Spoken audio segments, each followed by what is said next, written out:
Imagina morir de sed en pleno desierto, mientras a solo unos kilómetros de distancia hay agua suficiente para salvarte, pero alguien ha decidido que esa agua no es para ti. Ahora imagina que esa misma persona no solo te niega el agua, sino que te quema vivo por atreverte a pedirla. Esto no es una historia del siglo XIX. Esto sucedió en 1984 en el estado de Sonora, México, cuando dos hermanos decidieron que un pozo de agua valía más que 16 vidas humanas. Lo que estás a punto de escuchar es la historia real de cómo una disputa por agua en el desierto se convirtió en una de las masacres más brutales en la historia moderna de México. 16 campesinos quemados vivos, familias enteras destruidas, y todo por el control de un recurso que debería ser un derecho humano básico. Antes de que te sumerjas en esta historia que te dejará sin aliento, necesito que hagas algo por mí ahora mismo. Si este tipo de contenido te interesa, si quieres seguir descubriendo las historias más impactantes del crimen en México y Latinoamérica, presiona ese botón de suscribirse en este momento. No después, no cuando termine el video, ahora. Este canal solo puede existir gracias al apoyo de personas como tú.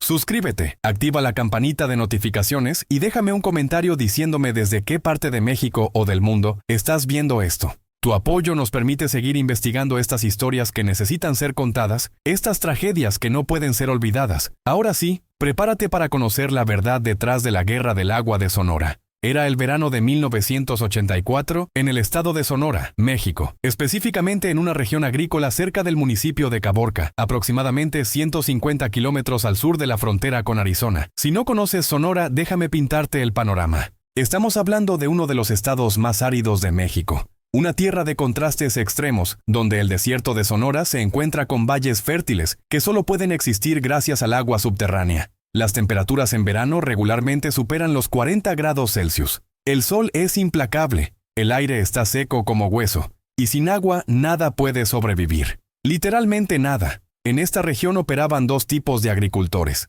Estaban los grandes propietarios, hombres con cientos de hectáreas que habían heredado o comprado décadas atrás, con acceso a pozos profundos, maquinaria moderna y conexiones políticas que les permitían navegar el sistema. Y luego estaban los pequeños agricultores, los campesinos, familias que trabajaban parcelas de 10, 20, tal vez 30 hectáreas si tenían suerte, usando métodos tradicionales, dependiendo de la lluvia y de pozos comunitarios para irrigar sus cultivos modestos de maíz, frijol y calabaza. El agua siempre había sido el recurso más valioso en Sonora, más valioso que la tierra misma, porque la tierra sin agua no vale nada en el desierto. Pero tradicionalmente había habido suficiente para todos, o al menos suficiente para sobrevivir. Los grandes propietarios tenían sus pozos profundos que extraían agua de acuíferos a cientos de metros bajo tierra. Los pequeños agricultores compartían pozos comunitarios menos profundos que habían sido cavados por sus padres y abuelos, mantenidos colectivamente, usados por todos según necesidad. Pero en los años 70 y principios de los 80, algo comenzó a cambiar.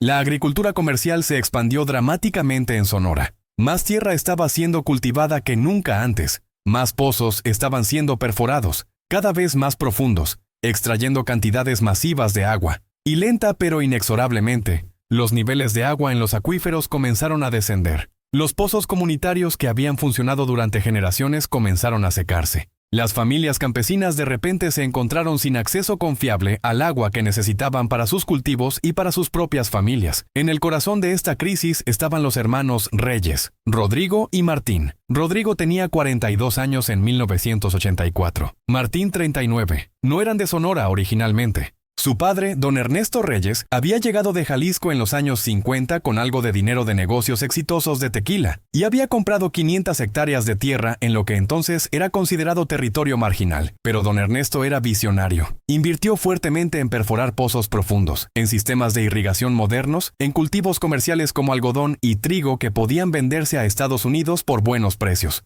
Para cuando don Ernesto murió en 1978, había construido un imperio agrícola modesto pero próspero. Sus dos hijos heredaron la operación y la expandieron agresivamente. Para 1984, los hermanos Reyes controlaban más de 1,200 hectáreas y operaban 4 pozos profundos que extraían millones de litros de agua cada mes del acuífero subterráneo. Eran ricos según los estándares locales, conducían camionetas Ford nuevas, vivían en casas de concreto con aire acondicionado, una rareza en esa época y región, y tenían conexiones políticas hasta nivel estatal. Rodrigo era el cerebro de la operación. Era un hombre de negocios astuto, calculador, que entendía los mercados y sabía cómo maximizar ganancias. Era delgado, siempre bien vestido incluso en el calor del desierto. Usaba lentes oscuros caros y hablaba con la confianza de alguien acostumbrado a ser obedecido. Martín era diferente. Era más corpulento, más físico, el tipo de hombre que había trabajado la tierra con sus propias manos antes de tener suficiente dinero para contratar trabajadores. Tenía un temperamento explosivo y una reputación de resolver disputas con violencia si era necesario. Juntos, los hermanos eran una combinación formidable, el cerebro y el músculo. Aproximadamente a 3 kilómetros de la propiedad principal de los Reyes, había un pequeño asentamiento de 16 familias campesinas. No era ni siquiera un pueblo oficial, solo un grupo de casas modestas de adobe y madera agrupadas alrededor de campos cultivados colectivamente. Estas familias habían estado allí durante generaciones, desde antes de que los Reyes llegaran. Cultivaban principalmente cultivos de subsistencia, maíz para hacer tortillas, frijoles, calabazas, algunos chiles. Vendían el excedente en los mercados locales, pero principalmente solo trataban de alimentar a sus propias familias. El agua para estas 16 familias venía de un pozo comunitario que había sido cavado en los años 40. No era un pozo profundo como los de los Reyes. Era relativamente superficial, tal vez 50 metros, extrayendo agua de una capa menos profunda del acuífero. Pero durante décadas había proporcionado suficiente agua para las necesidades de las familias. Beber, cocinar, pequeña irrigación para sus cultivos. Era el centro de su comunidad, el lugar donde las mujeres se reunían en las mañanas con cubetas, donde los niños jugaban, donde los hombres discutían los planes para la temporada de siembra. El líder no oficial de esta comunidad era un hombre llamado Jesús Moreno. Jesús tenía 54 años, había nacido y crecido en ese mismo pedazo de tierra. Era respetado por todos, un hombre de palabra, trabajador, religioso, con 9 hijos y 14 nietos. Jesús había visto muchos cambios a lo largo de su vida, pero ninguno tan alarmante como lo que comenzó a suceder en los años 80. El pozo comunitario que nunca había fallado comenzó a dar menos agua.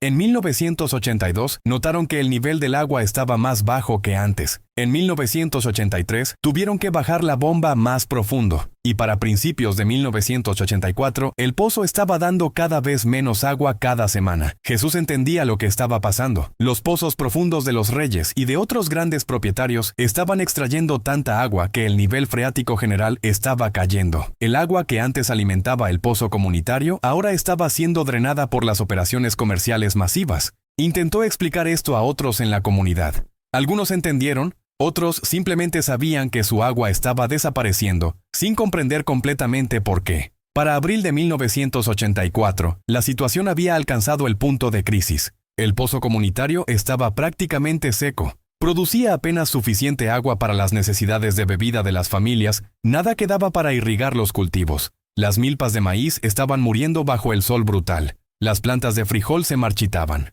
Sin agua, la cosecha entera de ese año estaba en peligro, y sin cosecha, 16 familias enfrentarían hambre real. Jesús Moreno tomó la decisión de ir a hablar con los hermanos Reyes. Otros en la comunidad pensaron que era inútil, que los Reyes nunca ayudarían, pero Jesús era optimista sobre la naturaleza humana. Creía que si explicaba la situación, si apelaba a su sentido de responsabilidad comunitaria, tal vez los Reyes permitirían que las familias campesinas accedieran a uno de sus pozos profundos, solo lo suficiente para salvar sus cultivos. No estaba pidiendo caridad, estaba dispuesto a pagar, a trabajar, a hacer lo que fuera necesario. Jesús fue a la propiedad de los Reyes un día a mediados de abril con otros 2 hombres de la comunidad. Su hijo mayor, Roberto Moreno, de 32 años, y un vecino llamado Miguel Ángel Castro, de 45 años. Los 3 hombres caminaron los 3 kilómetros bajo el sol abrasador, llegando a la casa principal de los Reyes alrededor del mediodía. Pidieron hablar con Rodrigo o Martín. Un trabajador los hizo esperar afuera durante casi 1 hora, antes de que finalmente Rodrigo saliera a hablar con ellos. Jesús explicó la situación con toda la cortesía y respeto que pudo. Les dijo cómo el pozo comunitario estaba fallando, cómo las familias estaban desesperadas, cómo sus cultivos se estaban muriendo. Preguntó si sería posible llegar a algún arreglo donde las familias pudieran tomar agua de uno de los pozos de los Reyes, solo lo necesario para salvar la temporada.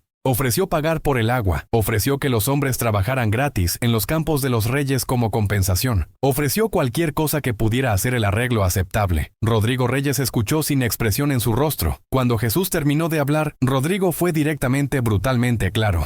Les dijo que el agua en sus pozos era su propiedad privada, que habían pagado decenas de miles de pesos para perforar esos pozos, que el agua era para sus cultivos comerciales, no para regalar a campesinos que no contribuían nada a la economía real. Les dijo que si su pozo se había secado, ese era su problema, no el problema de los reyes. Sugirió que tal vez deberían considerar abandonar sus tierras improductivas y buscar trabajo como jornaleros. Tal vez incluso podrían trabajar para los reyes por un salario. Jesús intentó razonar más, explicando que no estaban pidiendo caridad sino ayuda temporal entre vecinos, que sus familias habían estado en esa tierra durante generaciones y tenían derecho a sobrevivir. Esto fue un error. La palabra derecho enfureció a Rodrigo.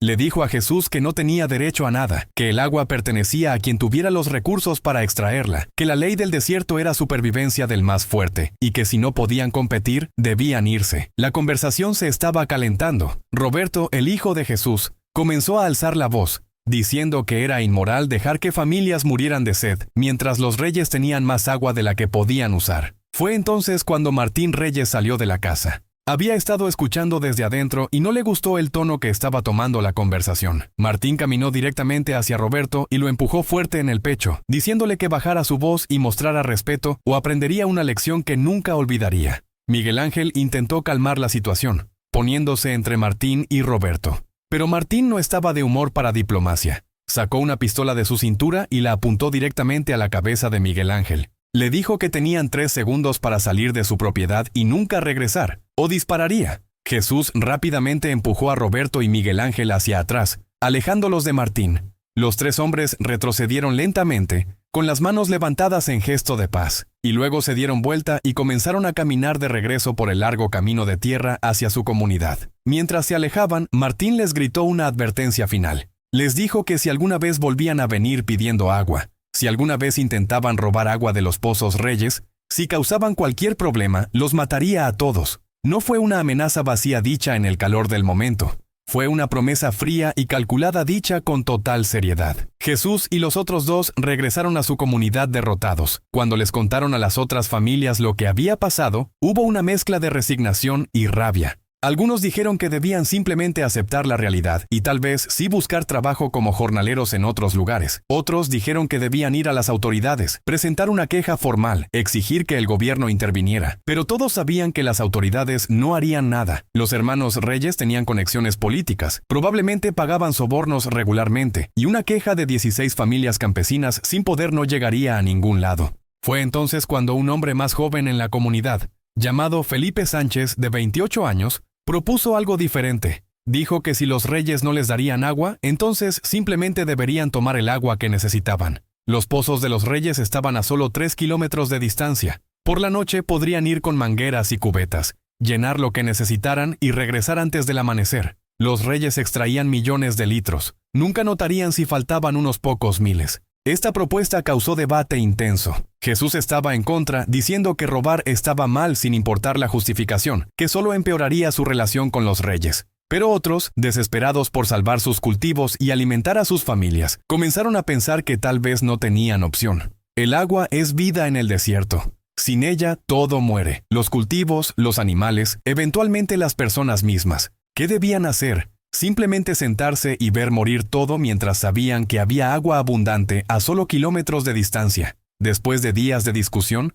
la comunidad tomó una votación. 12 de las 16 familias votaron a favor de intentar tomar agua de los pozos de los reyes durante la noche. 4 familias, incluyendo la de Jesús, votaron en contra, pero la mayoría había decidido. Acordaron que los hombres de las 12 familias participantes irían juntos, fuerza en números, y tomarían solo lo necesario para darles a sus cultivos una oportunidad de sobrevivir. La noche elegida fue el 28 de abril de 1984. 14 hombres de la comunidad, incluyendo algunos de las familias que habían votado en contra pero que decidieron participar de todos modos porque la necesidad era demasiado grande, salieron alrededor de las 10 de la noche. Llevaban mangueras, cubetas, 2 carretas jaladas por burros. Caminaron los 3 kilómetros hasta el pozo más cercano de los reyes, uno que estaba en la esquina de su propiedad, relativamente lejos de la casa principal. El plan era conectar las mangueras directamente a la tubería del sistema de irrigación, llenar las cubetas y las carretas y regresar rápidamente. Pero lo que no sabían era que los reyes, después de la confrontación con Jesús y los otros, habían aumentado su vigilancia.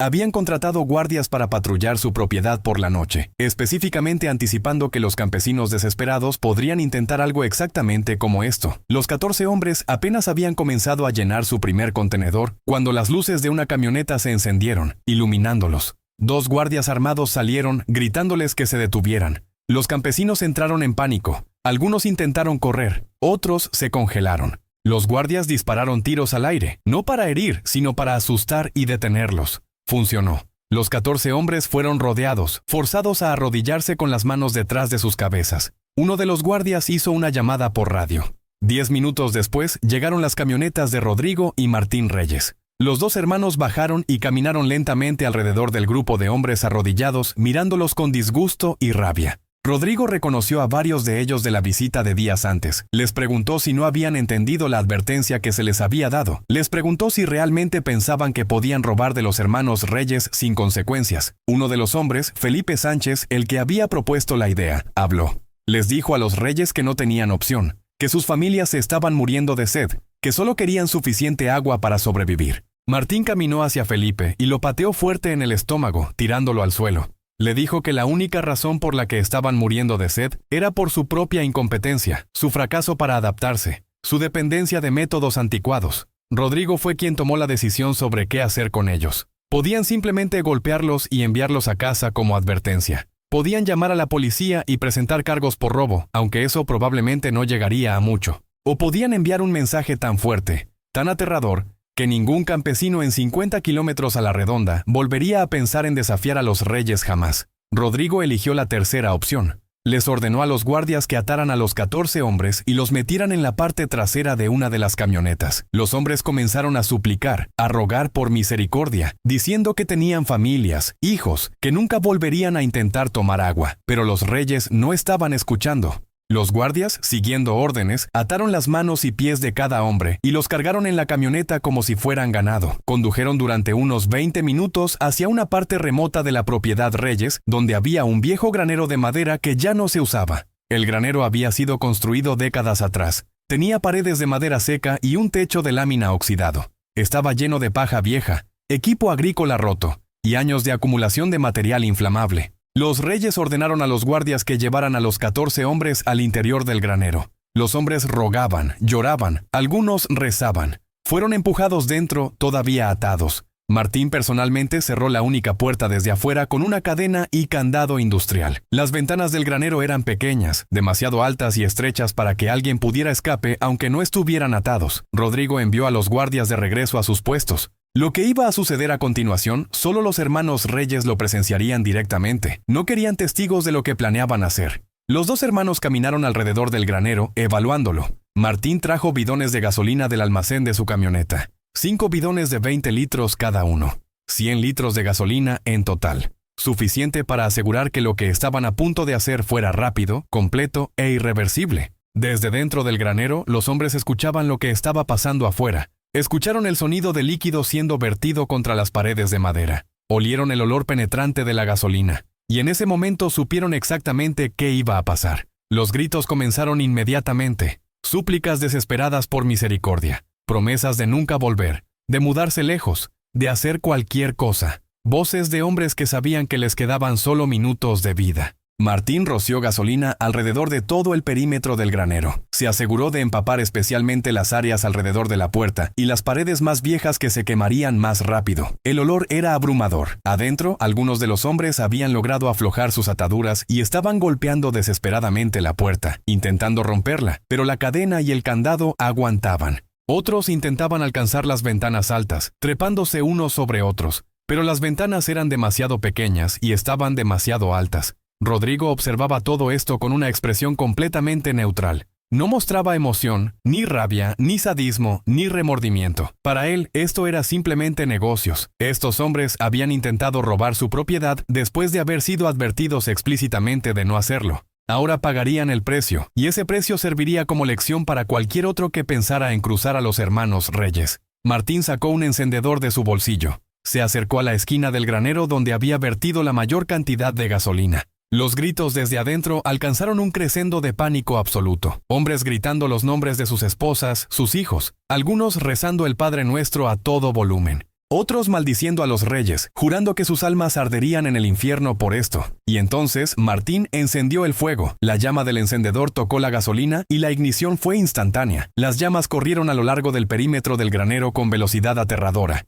alimentadas por la gasolina y décadas de madera seca. En menos de 30 segundos, todo el exterior del granero estaba en llamas. El fuego trepó por las paredes, alcanzó el techo, penetró al interior a través de cada grieta y agujero. Los gritos desde dentro cambiaron de súplicas desesperadas a gritos de agonía pura. El humo denso llenó el interior del granero en segundos, asfixiando a los hombres antes de que las llamas pudieran alcanzarlos. Algunos murieron de inhalación de humo, perdiendo la conciencia rápidamente. Esos fueron los afortunados. Otros, en diferentes partes del granero donde el humo tardó más en acumularse, permanecieron conscientes mientras las llamas se acercaban. El calor dentro del granero alcanzó temperaturas infernales. La paja vieja y el equipo de madera estallaron en llamas. Las paredes comenzaron a colapsar hacia adentro. Los hombres que todavía estaban vivos intentaban alejarse del fuego, pero no había a dónde ir. El granero se había convertido en un horno, incinerando todo dentro de él. Rodrigo y Martín se quedaron allí durante los primeros 10 minutos, observando el granero arder. Los gritos continuaron durante lo que pareció una eternidad, pero probablemente fueron solo unos minutos. Lentamente, uno por uno, los gritos se detuvieron. Primero uno se silenció, luego otro.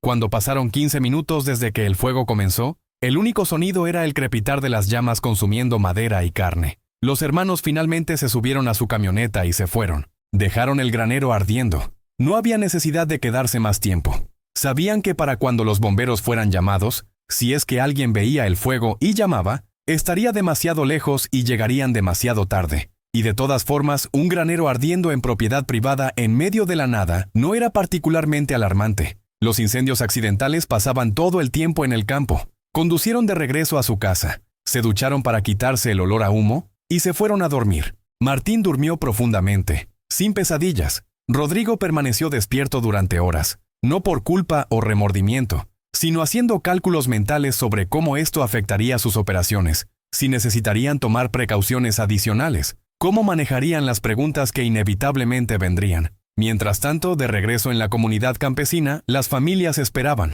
Cuando llegó la medianoche y sus hombres no habían regresado, la preocupación comenzó a crecer. Para las 2 de la madrugada, las esposas y madres sabían que algo había salido terriblemente mal. Uno de los hombres mayores que no había ido en la expedición decidió caminar hacia la propiedad de los reyes para ver si podía averiguar qué había pasado. Cuando se acercó al área donde estaba el pozo, vio el resplandor del fuego en la distancia. Caminó hacia él, su corazón hundiéndose con cada paso. Cuando finalmente llegó a donde estaba el granero, o lo que quedaba de él, encontró solo ruinas humeantes. El edificio se había colapsado completamente sobre sí mismo. Podía ver formas oscuras entre los escombros carbonizados, formas que su mente no quería identificar, pero que su corazón ya sabía que eran. El hombre corrió de regreso a la comunidad y les contó a todos lo que había visto. El horror y la incredulidad se extendieron a través de las familias como un veneno.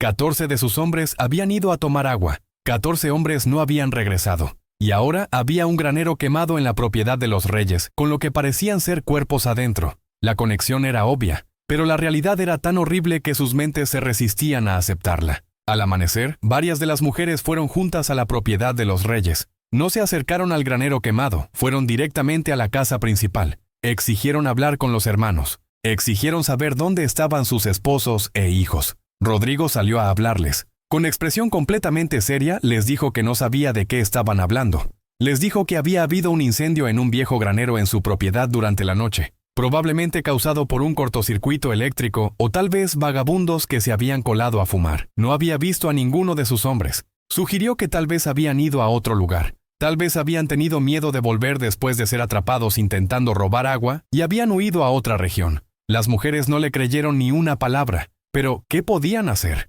Rodrigo llamó a la policía él mismo, reportando el incendio y diciendo que había escuchado que algunas familias locales estaban buscando hombres desaparecidos y que tal vez deberían investigar si había alguna conexión. Era un movimiento audaz, llamar a las autoridades él mismo, pero Rodrigo sabía que eventualmente serían llamados de todos modos, y al reportarlo él primero se posicionaba como cooperativo en lugar de sospechoso. La policía llegó alrededor del mediodía. Para entonces, los escombros del granero se habían enfriado lo suficiente como para ser investigados. Lo que encontraron fue una escena que ninguno de los oficiales olvidaría jamás. Entre las vigas de madera carbonizadas y la lámina del techo colapsada, había restos humanos, muchos restos humanos. Estaban quemados más allá del reconocimiento, reducidos a huesos carbonizados y cenizas, pero el conteo inicial sugería al menos 12 a 14 cuerpos, posiblemente más. Los investigadores inmediatamente supieron que esto no era un simple incendio accidental. La cantidad de cuerpos, el hecho de que aparentemente ninguno había escapado,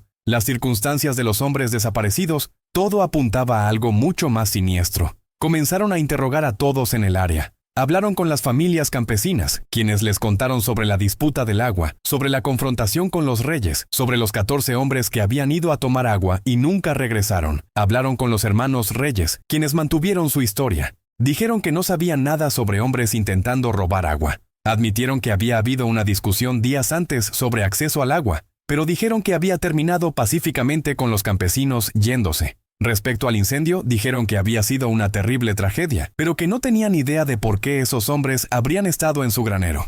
Sugirieron que tal vez habían entrado a la propiedad con intenciones de robo o vandalismo, y habían quedado atrapados accidentalmente cuando un incendio comenzó, quizás por un cigarro descuidado. Los guardias que los reyes empleaban fueron interrogados. Todos contaron historias consistentes que obviamente habían sido coordinadas de antemano. Dijeron que habían estado patrullando otras partes de la propiedad esa noche y no habían visto nada inusual hasta que notaron el resplandor del fuego a la distancia. Ninguno admitió haber visto a los 14 hombres siendo capturados, atados o encerrados en el granero. Los investigadores encontraron evidencia de gasolina en los restos del granero. El análisis de los escombros mostró patrones de quemadura consistentes con un acelerante. Esto claramente no había sido un incendio accidental, pero sin testigos dispuestos a hablar. Sin evidencia física directa que conectara a los reyes con el inicio del fuego, y enfrentando la influencia política y recursos legales de la familia Reyes, los investigadores se encontraron en una posición difícil. Mientras tanto, 2 hombres más de la comunidad campesina que no habían sido contabilizados inicialmente fueron encontrados.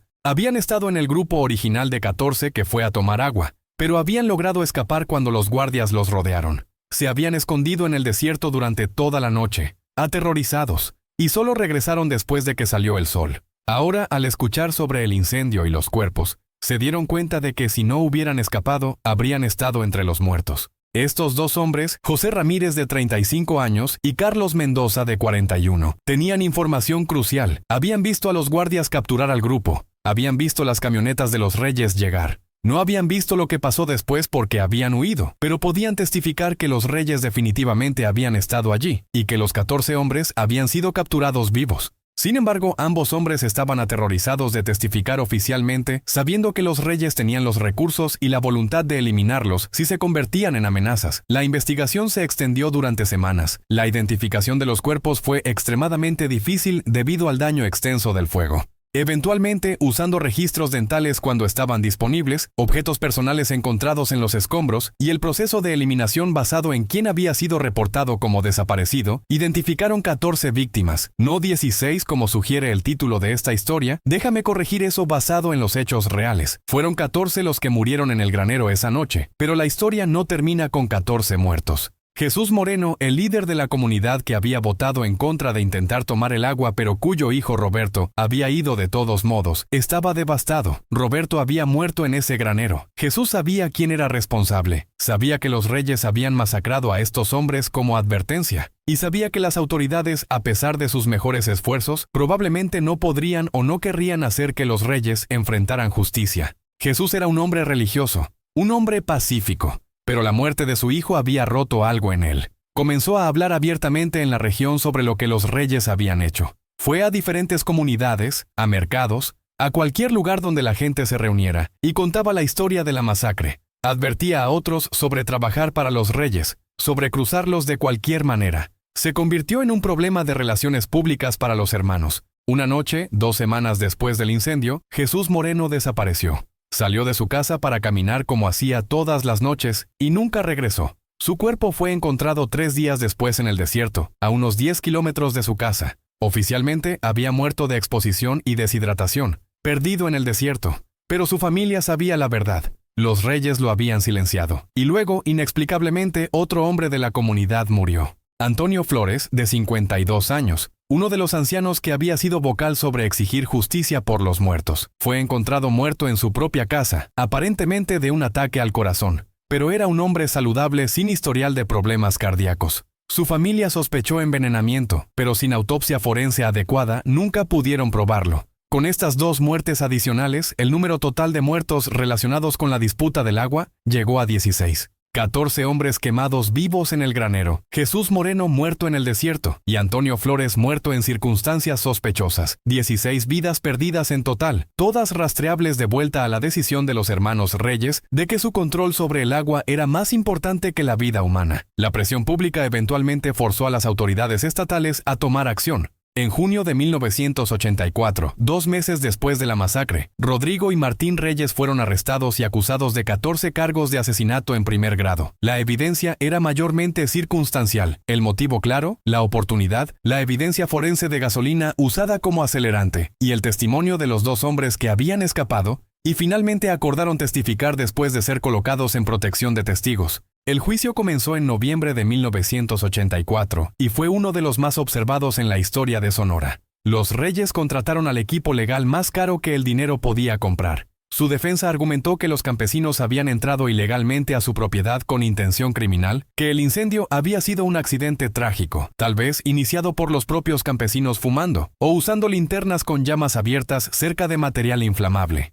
Argumentaron que no había evidencia directa de que los Reyes hubieran iniciado el fuego, solo especulación y testimonio de testigos que admitían no haber visto el fuego ser iniciado. La fiscalía presentó la evidencia forense mostrando patrones de quemadura consistentes con incendio intencional usando acelerante. Presentaron testimonio de expertos sobre cuán rápido se habría extendido el fuego y cuán imposible habría sido para 14 hombres no escapar a menos que estuvieran encerrados o impedidos de alguna manera. Presentaron el testimonio de José y Carlos sobre ver a los Reyes llegar y a los hombres siendo capturados. Y presentaron el motivo claro. Los Reyes habían advertido explícitamente a los campesinos de no cruzarlos. Los campesinos lo hicieron de todos modos, y los Reyes siguieron adelante con su amenaza. El juicio duró 3 meses. El jurado, compuesto por residentes locales que conocían la reputación de los Reyes y también comprendían las realidades de la vida en el desierto, deliberó durante 5 días. En febrero de 1985, regresaron con un veredicto, culpables de 14 cargos de asesinato en segundo grado, no asesinato en primer grado como la fiscalía había esperado, porque el jurado no estaba convencido de que los Reyes hubieran planeado con antelación matar a los hombres,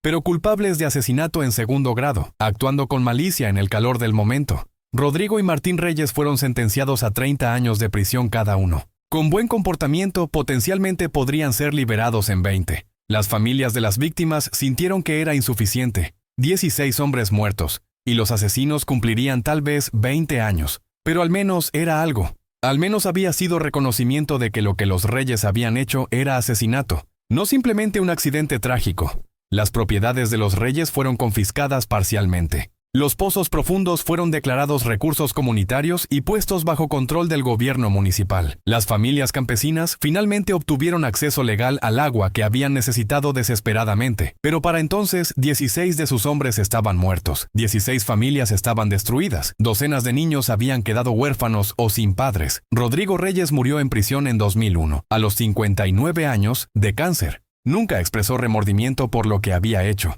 En entrevistas desde prisión, mantuvo que había sido su derecho proteger su propiedad por cualquier medio necesario, que los campesinos habían sido los agresores al intentar robar, y que el trágico resultado era responsabilidad de ellos, no suya. Martín Reyes fue liberado en 2005 después de cumplir 21 años. Tenía 60 años, un anciano roto que salió a un mundo completamente diferente al que había dejado. Intentó regresar a Sonora pero encontró que era persona non grata. Nadie quería nada que ver con él. Eventualmente se mudó a Tijuana, donde vivió en relativo anonimato hasta su muerte en 2013. La comunidad de 16 familias nunca se recuperó completamente. Muchas eventualmente se mudaron, incapaces de seguir viviendo en la tierra que les había costado tanto. Algunas familias permanecieron cultivando los mismos campos que sus padres y abuelos habían cultivado, usando ahora el agua de los pozos que una vez pertenecieron a los Reyes. Cada año, en el aniversario de la masacre, se reúnen en un pequeño memorial que fue erigido cerca del sitio donde estuvo el granero.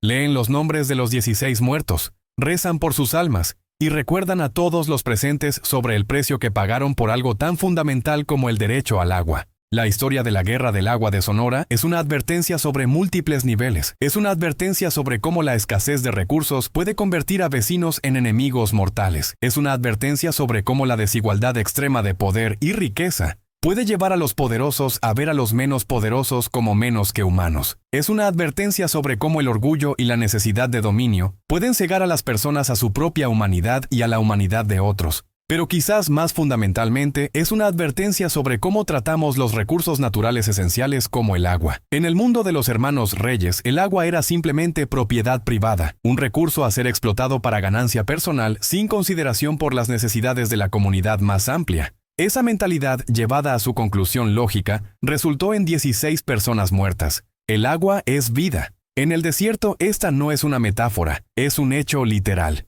Sin agua, todo muere. Y cuando controlas el agua, controlas la vida y la muerte de todos los que dependen de ella. Ese es un poder que ningún ser humano debería tener sobre otros. El hecho de que el sistema legal y económico le diera a los reyes ese poder fue la condición previa para la tragedia. Su decisión de ejercer ese poder de la manera más brutal posible fue lo que convirtió la posibilidad en realidad. Hoy, más de 40 años después de la masacre, la región donde todo esto ocurrió enfrenta desafíos de agua incluso más severos. El cambio climático ha hecho el desierto más seco. La agricultura comercial ha continuado expandiéndose. Los niveles de agua subterránea han caído dramáticamente. Y las tensiones sobre quién tiene derecho al agua que queda solo han aumentado. Las lecciones de 1984 no fueron aprendidas. Los cuerpos de 16 hombres no enseñaron a la sociedad a valorar el acceso equitativo a recursos esenciales sobre la ganancia privada. Las mismas dinámicas que llevaron a la masacre todavía existen, solo magnificadas por décadas adicionales de explotación de recursos.